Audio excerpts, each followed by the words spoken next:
আসসালামু আলাইকুম সম্মানিত দেশবাসী, আমরা জানেন অনেকে হয়তো আমরা মেলাতে কাজ করি। তো সৌদি আরবের রিয়াদ শহরে নাসিম একটি শহর, সেখানে আমরা 2-1 দিনের মধ্যে এই মেলাটি চালু হবে। তো আমরা আসলে আমাদের যে স্টলগুলা, সেই স্টলগুলো সাজাচ্ছি। যেই জায়গায় হবে আমাদের স্টলগুলো সুন্দর করে গুছিয়ে নিচ্ছি, যাতে আমরা যেদিন ওপেনিং হয় আমরা সুন্দরভাবে ব্যবসা বাণিজ্য শুরু করতে পারি।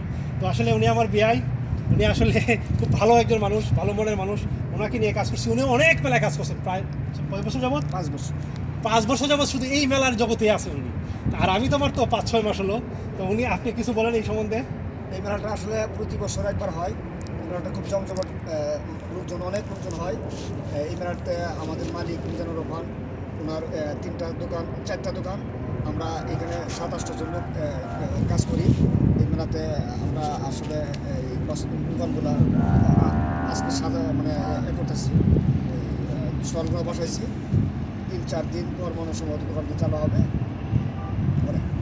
তো আসলে এই এই আরব দেশের যেই মেলা আর বাংলাদেশের যেই আপনার বাণিজ্য মেলা, তার মধ্যে অনেক ডিস্টেন্স আছে, অনেক পার্থক্য আছে। আমি আপনাদেরকে ঘুরে ঘুরে দেখাবো, আমার সাথে থাকেন। এই যে দেখুন স্টলগুলা, এখানে সবগুলো স্টল, বিভিন্ন খাবারের আইটেম, বিভিন্ন কোম্পানির, নামি দামি কোম্পানির আইটেমগুলো এখানে হবে। এবং এই যে চেয়ারগুলো দেখতেছেন, এখানে সোফার সেট সাজানো হবে। এইদিকে পুরোটাই নতুন নতুন কার্পেট। এই দেখুন কত সুন্দর লাইটিং, আর অনেক লাইটিংয়ের বাকি রয়েছে। মাত্র আরও 3-4 দিন লাগবে মেলাটি প্রস্তুত হতে। একদম ওইদিকে অনেকগুলো স্টল আছে, অনেকগুলো স্টল, যেটা আসলে না দেখলে হয়তো সম্ভব, আপনারা বিশ্বাস করতে পারবেন না কত সুন্দর হয় একটা মেলায় থেকে। নতুন নতুন কার্পেট সব প্রস্তুত হচ্ছে, আমি দেখাচ্ছি আপনাদেরকে আস্তে আস্তে। এইদিকে হবে ওই যে জলসা, বাংলাদেশের যে বিভিন্ন মাজারে দেখছেন না, ওই যে ফকির আলী করে, এরকম এই দেশও আছে। এই জায়গাটা হবে এরকম।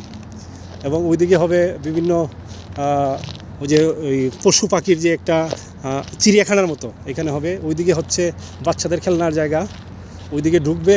ওইদিকে কত সুন্দর আসলে সাজানো, আরও অনেক বাকি আছে, আরও অনেক সুন্দর হয়। এই যে দেখুন এখানে বাচ্চারা খেলবে, এবং বাচ্চাদের খেলনার সাইডটা হচ্ছে এটাও অনেক একটু বাকি রয়েছে। এই সাইডটা প্রস্তুত হবে। এখানে কার্পেটিংয়ের কিছু কাজ বাকি রয়েছে, এই জায়গাটা কার্পেটিং হবে। অনেক সুন্দর গুছালো এবং আসলে দেখার মতো একটি মেলা। বাংলাদেশের যদি এরকম মেলাগুলি সুন্দর গুছালো হতো, তাহলে আসলে বাংলাদেশের মানুষ আরও সুন্দর সুন্দর বিনোদনের জায়গা পেত, বা সুন্দর রিল্যাক্সে ঘোরার মতো জায়গা পেত। বিভিন্ন জায়গাতে একটা পরিবেশে আসলে যে মানুষ স্বাচ্ছন্দ্য বোধ করে, বা সুন্দর পরিবেশে আসলে মানুষের মন ভালো হয়, এরকম একটা হয়ে যেত আর কি। তো আসলে আমাদের বাংলাদেশে তো এরকম হয় না, এটা হচ্ছে মূল বিষয়। দেখুন খুব সুন্দর। যদি ভিডিওটি ভালো লাগে তাহলে শেয়ার দিবেন, অন্যদেরকে দেখানোর সুযোগ করে দিবেন। এবং এই মেলার জগতে যারা আছে, বিভিন্ন ধরনের মেলাতে যারা স্পন্সর করে বা যে কোম্পানি আছে, তারা যদি এরকম উদ্যোগী হয় যে কিছু টাকা ইনভেস্ট করলেও যদি বাংলাদেশের পরিবেশটা সুন্দর হয়, তাহলে মেলামুখী মানুষ হবে, মানুষ বিনোদন পাবে, সুন্দর একটা মেলার প্রতি মানুষের আস্থা বাড়বে। বাংলাদেশের বিভিন্ন ধরনের যে বাণিজ্য মেলাগুলো আমরা দেখি, এতটা সুন্দর না, বা এতটা গুছালো না। তো এইরকম যদি পরিবেশ করতে পারে, তাহলে যে কর্তৃপক্ষ আছে, তাহলে বাংলাদেশের যে মেলা, এই মেলার প্রতি মানুষের আস্থা বাড়বে বা আগ্রহ বাড়বে আসার জন্য। ওকে, এখান থেকে বিদায় নেব। ভালো থাকবেন, সুস্থ থাকবেন, আল্লাহ হাফেজ।